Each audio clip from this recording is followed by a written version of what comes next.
बातमीला सत्याचा आधार म्हणजेच निर्भीड विचार। देख नहीं रहे हो, तुम्हारी जेब में, तुम्हारी महिला बहन पर्स में छेद हो गया, नोट कब निकल गए बाहर पता ही नहीं लगता। आप दुबले हो गए, आपके घर का बजट फेल हो गया, चीनी के दाम आकाश में चले गए। बड़ा दम है ना आपको कि महाराज सबसे ज्यादा चीनी पैदा करता है, लेकिन सबसे ज्यादा महंगी चीनी आप ही खरीदते हो और आपके ईख का दाम भी नहीं मिलता। कौन ले जा रहा है? एक आदमी गेहूं पैदा करता है, उसे मशीन में आटा बनाता है, हमारी मां बहन उस आटे को गूंदती है और गूंद करके गोला बना करके बेलन पर रख के उसे गोल गोल बेलती है, तवा पर उसको रखती है, रोटी बनती है और रोटी कोई और दूसरा लेकर चला जाता है। हमारी लड़ाई उसके खिलाफ है जो हमारी रोटी को लेकर चला जाता है। नहीं समझोगे? होगा। मैं कोई आसाराम बापू तो हूं नहीं, यहां प्रवचन देने आया। जितने बापू लोग हैं ना, जितने हमको प्रवचन देते थे ना, है ना, अच्छा कर्म करोगे स्वर्ग जाओगे, इसी धरती पर कार्य करोगे, सबको समान दृष्टि से देखो, हर महिला तुम्हारी माँ और बहन है। वो सब बलात्कार के सिलसिले में 23 बड़े बड़े साधु जेल में बंद है, बलात्कार और हत्या। आसाराम बापू पर 3-3 हत्याएं, राम रहीम सिंह पर 3-3 हत्याएं, रामपाल पर हत्या है। कितनों के नाम गिनो, जितनी बड़ी जटा उतना ही बड़ा दुष्कर्म। मैं धर्म के खिलाफ नहीं हूं, लेकिन मैं धर्मांधता के खिलाफ। धर्म आदमी को सही रास्ते पर ले जाता है। अगर धर्म अमीर और गरीब के बीच में भेद नहीं पैदा करता, अगर सब उस मालिक की संतान है, तो कौन है उसके बीच में जो विभाजन कर रहा है? कौन है जो दलित और गैर दलित, अगड़ा और पिछड़ा, ओबीसी और बीसी और मूछ वाला और गैर मूछ वाला के नाम पर उनके साथ सामाजिक अत्याचार करते हुए आर्थिक बलात्कार कर रहा है? जो सामाजिक अत्याचार कर रहे हैं वही आर्थिक बलात्कार कर रहे हैं, और जो किसानों के उत्पादन का न्यूनतम समर्थन मूल्य नहीं दे रहे हैं, वो गांव के ग्रामीण भारत के साथ आर्थिक बलात्कार कर रहे हैं। वो चाहे दिल्ली की सरकार हो, चाहे मुंबई की सरकार।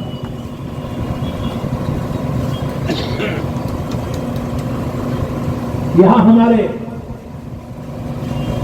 व्यापारी भाई भी मेरी बात सुन रहे होंगे। जैसे सांड जो है, सांड जानते हैं ना, बैल, बड़ा बैल, वो जो बड़ा बड़ा सींग होता है जिसका कंधे को रुक के निकले रहता है, सांड जो है लाल कपड़े को देखकर भड़कता है, वैसे व्यापारी इस लाल झंडे को देखकर भड़कते हैं। मैं बड़े हाथ जोड़ के आपसे अनुनय विनय करना चाहता हूं, हमें अपना दुश्मन मत समझिए। ये अगर किसान की आर्थिक स्थिति खराब होगी, सिरपुर के अगल बगल के गांव के किसानों की जेब में पैसा नहीं होगा, तो सिरपुर की दुकानों पर आपके चाहे जितने अच्छे कपड़े लटका के रखो, चाहे जितने अच्छे बर्तन और खागड़ी लटका के रखो, चाहे जितने अच्छे जूते रखो, कोई खरीदार नहीं मिलेगा और दिन भर मक्खी मारोगे और दूसरा काम नहीं। हमें अपना दुश्मन मत समझो। गांव में रहोगे तो किसानों के साथ रहोगे, हैं? नहीं, बहुत अच्छा कह रहे भस्मे जी, हीरालाल परदेसी जी, आप बहुत अच्छा कह रहे हैं। और जैसे ही गांव से यहाँ सिरपुर में एक छोटी सी दुकान लगा ली तो भाजपा का झंडा लगा दिया। ये तुम्हारा चरित्र जीना छोड़ दो, तुम्हारी हैसियत और तुम्हारी दुकानें बंद हो जाएंगी। अमेज़न ने आधे लोगों की दुकानें मुंबई में बंद कर दी। नेक्स्ट डोर ग्रोसरी शॉप पड़ोस की जो दुकान है जहां गेहूं चावल दाल मिलता है, ये बंद होने वाली है। अब फ्लिपकार्ट और अमेज़न को फोन करो अपने मोबाइल से, ऑर्डर करो। अगर बाजार में 90 रुपए अरहर की दाल बेच रहे हो तो फ्लिपकार्ट वाला 85 रुपए में बढ़िया डिब्बे में आपके दरवाजे में दस्तक देकर बेच जाएगा। तुम क्या करोगे? ठेंगा बोरी लेकर के बैठे रहना, बोरी लेके बैठे रहना। हाँ? अब मोदी जी की मारा जपते रहना, ओम नमः शिवाय, मोदी मोदी मोदी मोदी। हैं? ये उसका एजेंट है, ये फ्लिपकार्ट का एजेंट है। वो किसान को कैसे भी लूट रहा है, रात को बर्बाद कर रहा है। वो थोक के बाजार से 5000 टन अरहर की दाल खरीद लेता है 65 रुपए किलो पर, और 80 रुपए और 85 रुपए किलो बेचता है। आप 2 क्विंटल अरहर की दाल खरीद कर लाते हैं 82 रुपए किलो के हिसाब से, और 90 रुपए किलो बेचते होते हैं। भाड़ा भी है, यातायात भी है, टैक्स भी है, सब कुछ। आप 8 रुपए का कमीशन पाते हैं, वो 25 रुपए का कमीशन पाता है। आप जिस अरहर की दाल को वो ठोंगा में बेचते हैं, खाकी लिफाफे में, वो भी खरीद के लाते हैं, वो पॉलीथीन भी खरीद के लाते हैं। आपके पास आदमी नहीं है कि हमारे घर पर सप्लाई कर दें। अमेज़न ने 4000, 5000, 6000 रुपए पे नौजवानों को रखा हुआ है। शर्त यह है कि उनके पास मोटरसाइकिल होनी चाहिए, 1 लीटर पेट्रोल देता है, और हर 100 रुपए की खरीद पर, बेकरी पर 1 रुपए का कमीशन देता है। वो काम करके और घर पर जाकर पहुंचा देते। यूरोप के सारे देश में कोई दुकानें नहीं है, अमेरिका में फ्लिपकार्ट, अमेज़न और दूसरी तमाम कंपनियां दी जाती हैं। ऐसे ऐसे डिब्बे में दे जाती हैं जो कि मन करता है कि दाल न खाएं, डिब्बा ही देखते रहे। क्या होगा तब आपका?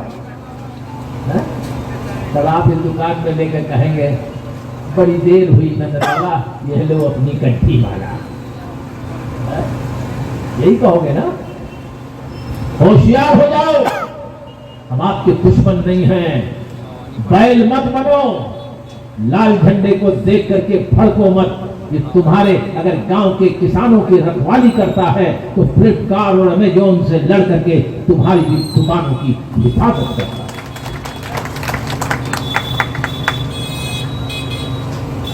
लड़ाई करनी होगी।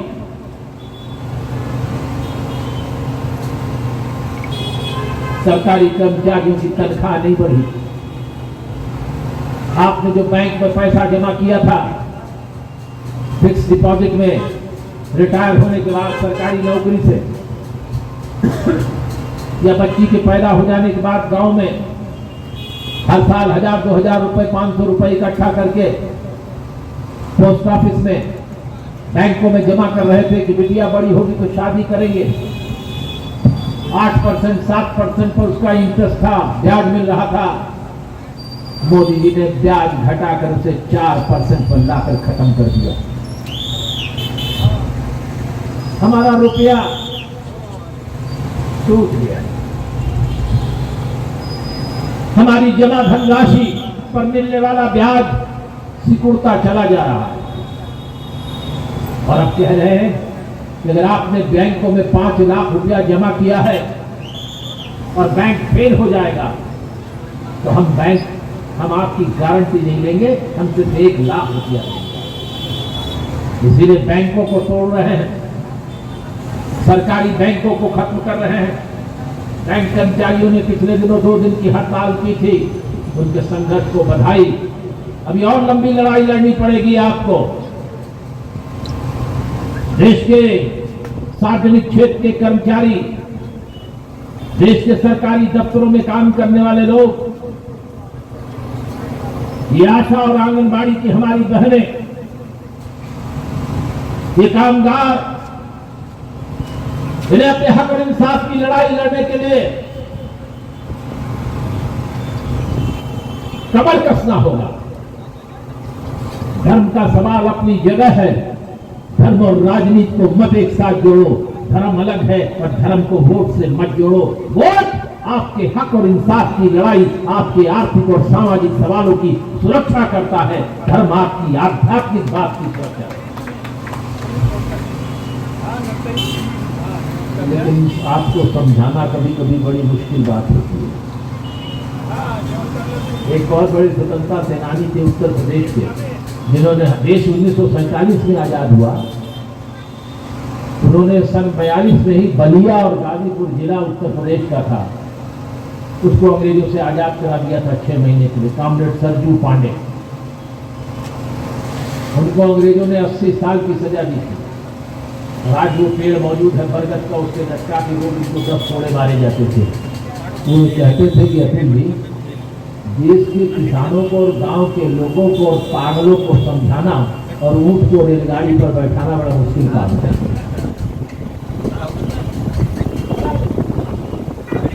लेकिन हम भी लगे हुए हैं, आपको समझाएंगे। हमसे बेहतर आप जानते हैं आदिवासी साथियों को। ये किसान सभा, ये नामदेव गावड़े, ये मदन परदेसी, ये हीरालाल परदेसी, ये तमाम कांग्रेस, आज उनके संघर्षों से ही आपको 2 एकड़ 3 एकड़ जमीन मिली है। तो हमने लड़ाई लड़ी है तभी तो मिली है। इससे और संगठित हो। हम ये कहते हैं, ये हवा चल रहा है ना, तो ये हिल रहा है। हवा चलता है तो पत्ता हिलता है। तो हम ये कहते हैं, बिन हवा न पत्ता हिलता है और बिन लड़े न हिस्सा मिलता है। इसलिए हिस्से के लिए लड़ाई करनी। यही बात मैं आपसे कहने आया। मैं कोई नरेंद्र दामोदर दास मोदी नहीं, जो हर तीसरे दिन चल देता है विदेश। काहे के लिए जाता है मुझे नहीं पता, उसका राजनीतिक ज्ञान भी मुझे नहीं मालूम। पटना में भाषण कर रहे थे। यह बिहार वासियों, उनका काम है, जिस जगह जाते हैं उसकी बड़ी बड़ी तारीफ करते हैं वहां की जनता की। यहाँ कभी आए नहीं, अगर आ जाएंगे तो कहेंगे, आज भाइयों और बहनों, सिद्धू कानों का इतिहास आपको सुनाएंगे। आपको इतिहास सुनाएंगे कि जिस तरह से ब्रिटिश शासन के खिलाफ बिरसा भगवान ने, बिरसा मुंडा ने लड़ाई लड़ी। बोलने में कोई कम नहीं, क्योंकि दफ्तर है उनके पास और सारे लोग हैं, वो रिपोर्ट बना के दे देंगे। सामने मशीन चलता रहता है और वो ऐसे करते रहते हैं, देख देख के पढ़ते रहते हैं। और आप समझते हैं कि ये तो चारों धाम का सबसे बड़ा शंकराचार्य आ गया है। बोलते चले जाए तो पटना में बोल रहे थे, ये बहनों भाइयों बिहार के, आप महान लड़ैया हो, लड़ाकू हो। आपने इसी गंगा, मां गंगा के किनारे दुनिया के सबसे बड़े लड़ाकू योद्धा अलेक्जेंडर द ग्रेट, सिकंदर महान को आपने यहां पराजित किया था, हराया था। अरे मूर्खाधिराज, सिकंदर कभी भारत नहीं आया। मेरे खिलाफ मुकदमा करोगे, मैं घबराता नहीं हूं ईडी फीडी से, है ना। आजकल जो ज्यादा बोलता है ईडी उसके पीछे पड़ जाता है, दूसरे पिछले इनकम टैक्स पड़ जाता है। क्या ले जाओगे मेरे साथ? मेरे पिताजी की जमीन है, वो जमीन के कुछ उनके स्वतंत्रता सेनानी थे, मेरे पिताजी और माताजी। उनकी पेंशन का पैसा है वो मेरे लिए छोड़ गए थे। मेरे पिताजी आजादी की लड़ाई में 18 साल जेल रहे। भगत सिंह और बटुकेश्वर दत्त ने अंग्रेज की पार्लियामेंट पे बम फेंका था। तो बटुकेश्वर दत्त हमारे पिताजी के बहुत दोस्त थे, जेलों में रहे। हमारे पिताजी 18 साल वो भी रहे। वो मेरे घर बहुत आते थे। वो सांस के मरीज थे, मेरे पिताजी डॉक्टर थे, तो उनका इलाज वो करते थे। तो मैं बहुत छोटा था, जब 3-4 साल का रहा होगा, तो मुझे इस बात का गौरव हासिल है कि मैं बटुकेश्वर दत्त के कंधों पर खेलता था। मेरा क्या ले जाओगे? कुछ लाख रुपए होंगे, ले जाओगे, उसका हिसाब किताब है। मैं कोई हवाला, दिवाला, चौटाला हूं नहीं। देखा ना आज अखबार में पढ़ा चौटाला जी को आज से अधिक संपत्ति में जेल हो गई लंबी। अभी जेल हुई थी, छूट कर आए, 10 साल जेल में रहने के बाद फिर दूसरे मुकदमे में हो गई जेल। तो कल हाई कोर्ट के जज के सामने कह रहे थे कि साहब मेरे को सजा मत दीजिए, मैं दिव्यांग हूं। उनका हाथ वापिस ले रहा। जब रुपया गिन रहे थे तब दिव्यांग ही रही थे। भर्ती में, मास्टरों की भर्ती में हरियाणा के अंदर खूब रुपया टूटा भ्रष्टाचार। खुद भी जेल में है, बेटा भी जेल में है अजय चौटाला, पोता भी जेल में है अभय चौटाला, सब जेल में है। तो चौटाला घोटाला है। प्रधानमंत्री जी कह रहे मैं परिवारवाद के खिलाफ हूं। परिवारवाद नहीं है आपके यहाँ? मसले जी का लड़का तो राजनीति में नहीं है। कई बार एमएलए एमएलसी रहे, माधवराव गायकवाड़ जी, उनकी पत्नी यहाँ मौजूद है। उनके परिवार के लोग तो राजनीति में नहीं है। एबी वर्धन कम्युनिस्ट पार्टी के महामंत्री थे, उनके लड़के बच्चे तो एमपी एमएलए की नहीं हुए कभी। नंबूदिनी पाठ चीफ मिनिस्टर हुए केरल के, उनके बच्चे तो राजनीति में नहीं है। ज्योति बसु हिंदुस्तान के अंदर 25 साल तक कम्युनिस्ट पार्टी के बंगाल के मुख्यमंत्री रहे, उनका लड़का तो कभी एमएलए भी नहीं हुआ। मानिक चक्रवर्ती, मानिक सरकार त्रिपुरा के मुख्यमंत्री रहे, तो पैदल जाते थे अपने घर से, क्योंकि उनकी पत्नी मास्टर थी, उसी से घर का खर्चा चला लेती थी, तनख्वाह भी नहीं लेते थे। वहां तो हमारे यहाँ तो परिवारवाद नहीं, आपके यहाँ परिवारवाद नहीं है? कंटिन्यू करो। एक ही उदाहरण दे देता हूं। उदाहरण मेरे पास 500, मोदी 500, जब मर्जी आए तो अतुल कुमार अज्ञान उधर मंच लगा लेना, मुझसे मंच लगा लेना, जवाबी कीर्तन हो जाएगा, फैसला बता देना किसी के पक्ष में। प्रेम कुमार धूमल हिमाचल के मुख्यमंत्री 2 बार रहे, एमपी है। उनका ही लड़का तो अनुराग ठाकुर है, तो केंद्रीय मंत्री है, कैबिनेट के सूचना प्रसारण मंत्री। राजनाथ सिंह रक्षा मंत्री है, उनका लड़का पंकज सिंह एमएलए है, भाजपा का महामंत्री है। और गिनाओ, पंकजा मुंडे कौन है? गोपीनाथ मुंडे की लड़की है। प्रमोद महाजन की लड़की कौन है? पूनम महाजन। ये परिवारवाद नहीं है,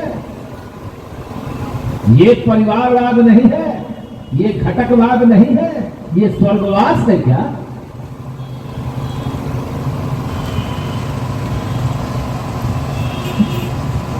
राजस्थान के मारवाड़ियों में एक कहावत है, तो दोस्ती किसी से करते हैं तो क्या कहते हैं? तेरा पैसा मेरा पैसा। हम लोग इतने जिक्र है कि तेरा पैसा मेरा पैसा, और जब अपने पैसे की बात आती है तेरा पैसा मेरा पैसा, और मेरा पैसा तो मेरा है ही है, तेरा नहीं हो सकता। अपना परिवारवाद नहीं दिखाई दे रहा। झूठ बोलने की खातिर क्या भाषण दे रहे थे आप? वो प्रधानमंत्री निकम्मा है जो डॉलर की तुलना में रुपए के दाम को गिरा दे।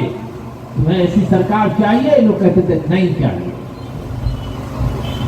महंगाई बढ़ाने वाली सरकार चाहिए? नहीं चाहिए। भ्रष्टाचार करने वाली सरकार चाहिए? नहीं चाहिए। है 1008 महामंडलेश्वर नरेंद्र दामोदर दास मोदी जब आप प्रधानमंत्री हुए थे, $1 बराबर 64 रुपए था और आज $1 बराबर 78 रुपए। इतिहास में कभी ऐसा नहीं। जो पेट्रोल बढ़ाए वो सरकार नहीं चाहिए। वो पेट्रोल के खिलाफ एक आदमी आंदोलन कर रहा था, यही कहा था 303 की टोपी लगा के बैठा हुआ था रामलीला मैदान में। समझ रहे? नहीं समझ रहे? 303 की टोपी, सफेद कुर्ता धोती। अरे कौन हजारा और कौन लखपति हमें नहीं मालूम। अब कहां है वो? वहां कहते थे मुझसे, मैं भी, आप आइए हमारे आंदोलन का, हम आपके आंदोलन को समझ रहे, कहां से पैसा पा रहे और क्या कर रहे हो। हमारे पिताजी मूर्ख नहीं थे जो 18 साल अंग्रेजों के खिलाफ लड़ते रहे। घर द्वार सब चला गया, सब कुर्की हो गई, जमीन जायदाद सब चला गया। आज अन्ना हजारे क्यों नहीं निकलते महंगाई पर? कहते थे पेट्रोल के दाम 34 रुपए से ज्यादा नहीं होंगे। और एक मैंने टेलीविजन में सबसे पहले कहा था, तो जिसके एक और आदमी है जिसकी कहीं पे निगाहें और कहीं पे निशाना है। आपने सुना है संत कभी व्यापार करता है? मैंने उसको टेलीविजन में मुझसे बहस हो रही थी। मैंने कहा बाबा जी, आपने सुना है आपकी कंपनी का व्यापार 34,000 करोड़ रुपए का हो गया। अब आप बाबा रामदेव नहीं, लाला रामदेव हैं। सबसे वो लाला रामदेव कहलाते हैं। वो कह रहा था कि 34 रुपए पेट्रोल होगा। दोनों गधे पे सवार होकर ये कह रहे थे कि 34 रुपए पेट्रोल होगा और 28 रुपए डीजल बिकेगा। और अब कह रहे हैं सरकार चलानी है तो पेट्रोल के दाम को बढ़ाने ही होंगे। उस वक्त क्या उस वक्त सरकार नहीं चल रही थी। ये सब इस देश के बड़े बड़े कारपोरेट घरानों के एजेंट हैं।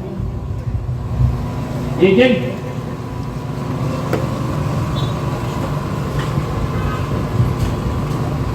आपकी आमदनी घट गई और एक साल में गौतम अडानी की आमदनी 1,12,000 करोड़ रुपए की बढ़ गई। तो पिछले 6 महीने में अंबानी से आगे बढ़ गया अडानी। आज इसकी हैसियत 50 लाख करोड़ की। मुंबई का एयरपोर्ट भी उसने खरीद लिया, लखनऊ का एयरपोर्ट खरीद लिया, 8 एयरपोर्ट खरीद लिया। पैसा हमारा आपका लगा 6-6 हजार करोड़ रुपए, 8-8 हजार करोड़ रुपए रिनोवेशन में लगा उन एयरपोर्ट का। मुंबई के एयरपोर्ट पर तो 1 लाख करोड़ रुपए भारत सरकार का लगा और उसको बेच दिया अडानी के हाथ में। कुछ नहीं, खाली। देश के 5 बंदरगाह अडानी के हाथ में। आधे से ज्यादा टोल टैक्स उन्हीं लोगों के हाथ में आने वाले हैं, यहाँ टोल लिया जाता है। 2 बड़ी बड़ी सड़कें जो बात कह रहे थे विधान दास ने जी, सड़कों का निर्माण अंबानी और अडानी कर रहे हैं। पैसा हमारा, कॉन्ट्रैक्ट अडानी और अंबानी का। इन सड़कों को बनाने के लिए बैंक से लोन लेंगे। बैंक में तुम्हारे बाप का पैसा जमा है, बैंक में तो हमारा आपका पैसा जमा है। उसको आप लोन लेंगे और सड़क बनाएंगे और हम ही से टैक्स वसूलेंगे। वारे मोदी जी, वाह क्या सुंदर नजारा है भारतीय जनता पार्टी के संकीर्ण राष्ट्रवाद का। ये राष्ट्रवाद है।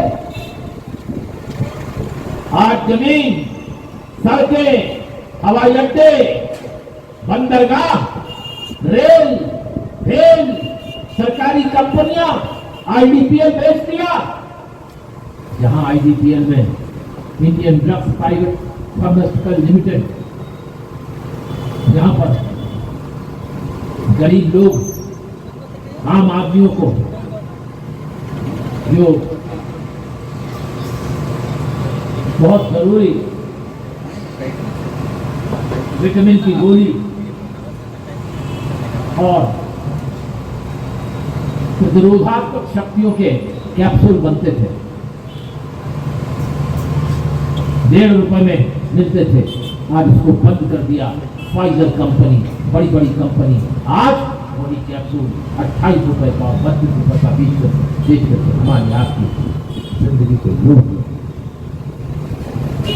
ये लुटेरों की सरकार है, लेकिन इस लूट पर राष्ट्रवाद की चाशनी लगी हुई है।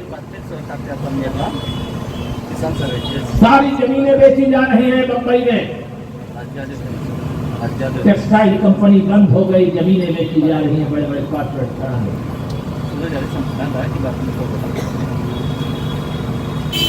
इसीलिए किसान सभा ने नारा दिया है कि अब इनकी निगाहें, मैंने स्वामीनाथन कमीशन में सारी बातें लिखी हैं, अब किसानों की जमीन की तरफ इनकी निगाहें। कानून बनाया, 3 काले कानून, 13 महीने दिल्ली में और सारे देश में आंदोलन चला किसानों का। मजबूर होकर के नरेंद्र मोदी को वापस लाना पड़ा। फिर वो वापस लाने के बाद फिर से उसे शुरू करेंगे। उनका वादा है अडानी अंबानी को कि जमीनें खरीद कर बेच देंगे। आप भूल जाते हैं, इसी रायगढ़ जिले में 1 लाख एकड़ जमीन अंबानी को इसी सरकार ने दी थी। किसकी सरकार की मुझे नहीं पता।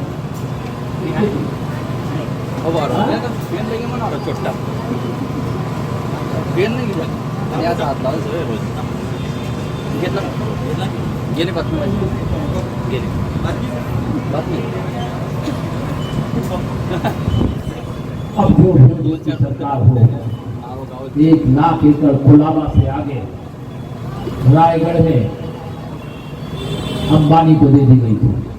आप 18 एकड़ से ज्यादा जमीन नहीं रख सकते, कानून है लैंड पूलिंग का। 1 लाख एकड़ दे दी गई और अखिल भारतीय किसान सभा ने इसके खिलाफ लड़ाई लड़ी और हाई कोर्ट में लड़ करके उसको हमने निरस्त कर दिया। क्योंकि हमारा मानना और आपसे कहना चाहते हैं, खेती बचाओ, गांव बचाओ, किसान बचाओ, देश बचाओ। देश बचेगा, किसान बचेगा, किसान बचेगा, गांव बचेगा, गांव बचेगा, खेती बचेगा। इससे बड़ी देश की स्वाधीनता की लड़ाई आज के दौर में दूसरी कोई नहीं है, ये आपसे कहना चाहते हैं किसान से। इसीलिए सम्मेलन कर रहे हैं, इस सिरपुर में कर रहे हैं। इसका मतलब है आदिवासियों को जमीन दिलाना है। समृद्धि योजना के तहत जिनकी जमीनों को लूटना चाहते हैं, उनके खिलाफ लड़ाई को मजबूत करना चाहते हैं। एक और बात आज की इस जनसभा में मैं कहना चाहता हूं, आने वाले दिनों में किसान सभा की तरफ से एक नया आंदोलन शुरू करेंगे कि गांव के लोग, किसान हो, खेत मजदूर हो, आदिवासी हो, महिलाएं हो, पुरुष हो, अगर वो बैंक में पैसा जमा करते हैं तो उनके बैंक के पैसों पर 8% का ब्याज मिलना चाहिए। ये हमारा नारा होना चाहिए।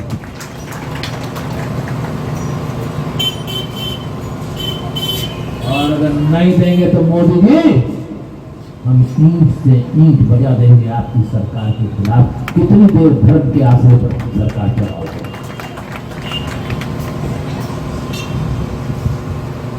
कौन कहाँ है, किसका है? अरे खत्म करो। राम मंदिर बन गया, झगड़ा कर रहे हो काशी पर, वो भी तोड़ ताड़ डालो। मथुरा भी तोड़ ताड़ डालो। ताजमहल भी गिरा दो, फतेहपुर सीकरी भी गिरा दो, औरंगाबाद का किला भी गिरा दो। ये जब तक गिरेंगे नहीं, ये वोटों का व्यापार इसी धर्म की बुनियाद पर करते हैं। लेकिन हमारी जिंदगी गिरने न पाए, इसकी लड़ाई हुई आपको अपने नाती पोतों को बचाने के लिए। ये धर्म का सौदा कर, ये जब चाहे तब झगड़ा कर रहे हैं। एक झगड़ा फिर चालू हो गया मुंबई में कि पृथ्वीराज चौहान गुर्जर थे कि राजपूत थे, चिदम्बरम में। इस देश में बड़ा बड़ा किस्सा चल रहा भाई है? वो चौहान थे, गुर्जर थे, राजपूत थे, क्या है? अरे बाबर ने बनाई होगी मंदिर मस्जिद, उसकी सजा दुश्मन को क्यों देना चाहते हो? और देना चाहते गिरा दो जो चाहे। पार्टी ही धर्म की आड़ में पड़ी है और कारपोरेट घरानों की सेवा करती चली जा रही है। इंदिरा गांधी की मौत के बाद इस पार्टी के सिर्फ 2 ही थे, 4 भी नहीं थे कि अर्थी उठा सके। 2 झूठ बोलने वालों की सरकार, किसानों की लूट करने वाली सरकार। हर रबी और खरीफ पर 20% दाम बढ़ जाते हैं, खाद के, बीज के, कीटनाशकों के, बिजली के। डीजल की तो बात ही छोड़ दीजिए, कहाँ है? 100 का सैकड़ा पार कर गई, पेट्रोल 100 का सैकड़ा पार कर गई। आज बचाने की जरूरत है, बनाने की जरूरत है, लड़ने की जरूरत है। हम लड़ेंगे, हम पीछे नहीं हटेंगे।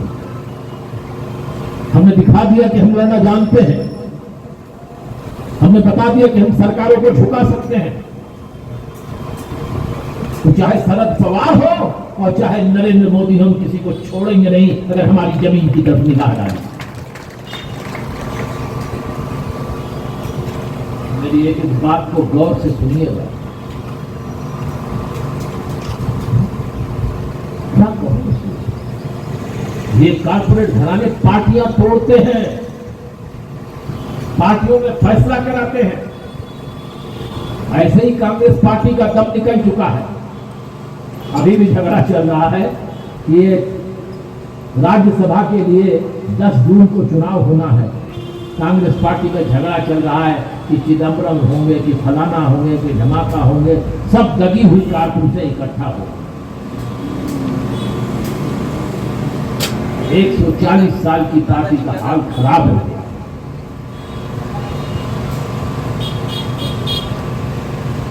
विपक्ष की बड़ी पार्टी अपनी नीतियों से कराह रही है।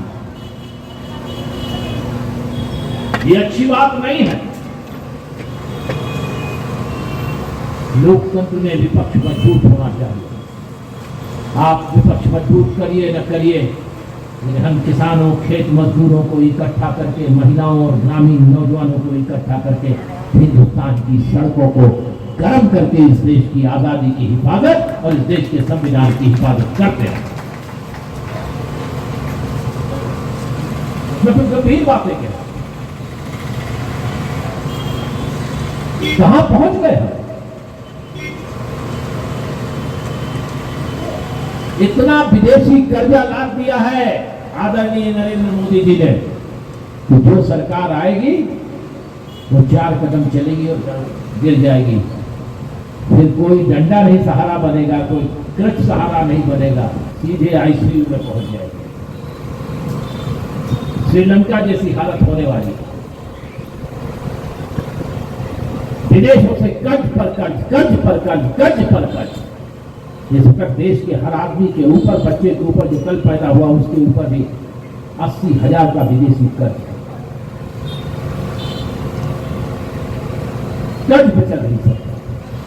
वर्ल्ड बैंक, IMF का कर्ज हमारे सीने पर है, एशियन डेवलपमेंट बैंक का कर्ज हमारे सीने पर है। सच बोलना गलत है। अभी हाल में मिर्जापुर के एक युवा पत्रकार ने, अशोक जायसवाल ने लिखा राष्ट्रीय सहारा अखबार में कि पिछले 2 महीने से बच्चों को मिड डे में खाली रोटी और नमक दिया जा रहा है, फोटो सहित उसने छाप दिया। उसको मोदी जी की सरकार और योगी जी की सरकार ने राष्ट्र विरोध के नाम पर जेल में भेज दिया। 3 महीने वो जेल में हुआ और अभी निकल के आया तो परसों उसकी मृत्यु कैंसर से हो गई। 25 साल का अस्पताल था। इनके पास यही है, जो विरोध करे वो राष्ट्र विरोधी है, जो इनकी नीतियों की आलोचना करे वो देशभक्त नहीं है। मोदी जी, आपकी पार्टी आजादी की लड़ाई में थी क्या?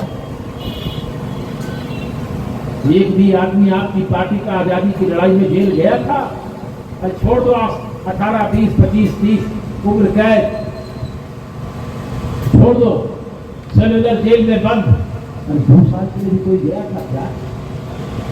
झूठ बोलते हो कि बांग्लादेश की लड़ाई में मैं जेल में गया था। बांग्लादेश की लड़ाई में जेल में गए थे आप?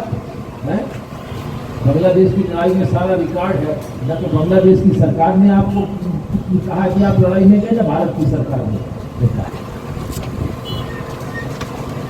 आप वैसे ही झूठ बोलते हैं कि जैसे मैं एमए पास हूँ, एमए पास हूँ, मैं तो एमए पास हूँ, एमबीए पास हूँ, एलएलबी फर्स्ट क्लास किया है, एलएलएम फर्स्ट क्लास किया, डीयूबी किया, डिप्लोमा इन क्रिमिनोलॉजी किया, जाके पूछ लो, देख लो। लखनऊ यूनिवर्सिटी में 10 रुपए का एप्लीकेशन लगाओ आरटीआई में, अतुल कुमार सिंह अज्ञान की पूरी फाइल निकालिए। एक आदमी गया, इन्होंने कहा कि हमने दिल्ली यूनिवर्सिटी से बीए और एमए किया। हमको तो लग रहा कि जब बीए किया है तो इन्होंने हाई स्कूल भी जरूर पास किया होगा। स्मृति ईरानी ने हाईकोर्ट में मुकदमा कर दिया कि नरेंद्र मोदी की एजुकेशन क्वालिफिकेशन के बारे में ये बीए है कि एमए है कि इसकी जानकारी न दी जाए। और इलाहाबाद और दिल्ली विश्वविद्यालय के वाइस चांसलर को दिल्ली हाईकोर्ट ने आदेश दे दिया कि इनकी डिग्री के बारे में किसी को न बताया जाए। और ये बता देते ना, अगर पढ़े हो तो हाथ कंगन को वारसी क्या और पढ़े लिखे को फारसी क्या। अगर एमए हो तो बता दो। नहीं है, अरे आपके पास जमीन है ना, उसका खसरा खतौनी है ना, इंदराज है ना, कागजात है ना, नौकरी करने जाओगे बताओगे ना कि हम बीए हैं, ये हमारी डिग्री है, ये हाई स्कूल है, इसमें डेट ऑफ बर्थ है। मोदी जी तो अपनी डिग्री भी नहीं बताते, इतने झूठ क्यों बोलते हैं? जब तक विधानसभा का चुनाव लड़ते रहे, मुख्यमंत्री रहे गुजरात के, तो फार्म में लिखते रहे कि मेरी शादी ही नहीं हुई। और जब आज से 10 साल पहले, 10 साल नहीं 8 साल पहले जब बनारस में गए चुनाव लड़ने एमपी का, तो फार्म में कहा कि नहीं मैं शादी चुका हूं, मेरी पत्नी का नाम यशोदा है। क्यों का झूठ बोलते हो? क्या बात है? किस लिए? जवाहरलाल नेहरू की पत्नी का नाम कमला नेहरू थे, वो लिखते थे। इंदिरा गांधी के पति का नाम फिरोज गांधी था, वो लिखती थी। लाल बहादुर शास्त्री अपनी पत्नी का नाम लिखते थे। वीपी सिंह ने लिखा, चंद्रशेखर ने लिखा, गुजराल ने लिखा, एचडी देवेगौड़ा ने लिखा। आप क्यों नहीं लिखते? भाइयों, ये झूठ और फरेब की सरकार है, विज्ञापन की सरकार। छोड़िए सबको, मैं बता दे कि जानकारी के लिए बता दें। हमें अपने खेत और खलिहान को बचाना, हमें कृषि उत्पादों का न्यूनतम समर्थन मूल्य चाहिए, हमें बाजरा का न्यूनतम समर्थन मूल्य चाहिए, हमें मक्के का चाहिए, हमें जौ का चाहिए, ज्वार का चाहिए, हमें गेहूं का चाहिए, धान का चाहिए, हमें दलहन का चाहिए, तिलहन का चाहिए। और हमारी मांग है कि इनपुट कॉस्ट, कृषि लागत दर को घटाया जाए और किसानों को 4% से कम पर लोन दिया जाए, और ताकि वो खेती और किसानी कर सके। क्योंकि कोई दूसरी बड़ी इंडस्ट्री नौजवानों को काम नहीं दे सकती। ये खेती किसानी है जिसमें लोगों को लगभग 72% जो गांव के लोग रहते हैं, नौकरी, पेशा, जिंदगी खेती किसानी देती है। इसलिए आइए हम सब लोग संगठित हों। किसान सभा ने ये जो यहाँ सम्मेलन किया है और यहाँ बड़ी गंभीरता से मेरी बात सुने हैं। आज रात में अगर सोते वक्त मेरी माँ और बहनें, मेरे नौजवान दोस्त, मेरे सहयोगी मेरी एक बात को भी सोते हुए सर पर हाथ रख के अगर याद रखेंगे और सोचेंगे कि मैंने क्या सही कहा है और क्या गलत कहा है, तो मेरा यहाँ आना सार्थक होगा। इन शब्दों के साथ मैं आपकी बात खत्म करता हूँ। जय हिंद, जय किसान, जय हिंद। बातमीला सत्याचा आधार म्हणजेच निर्भीड विचार।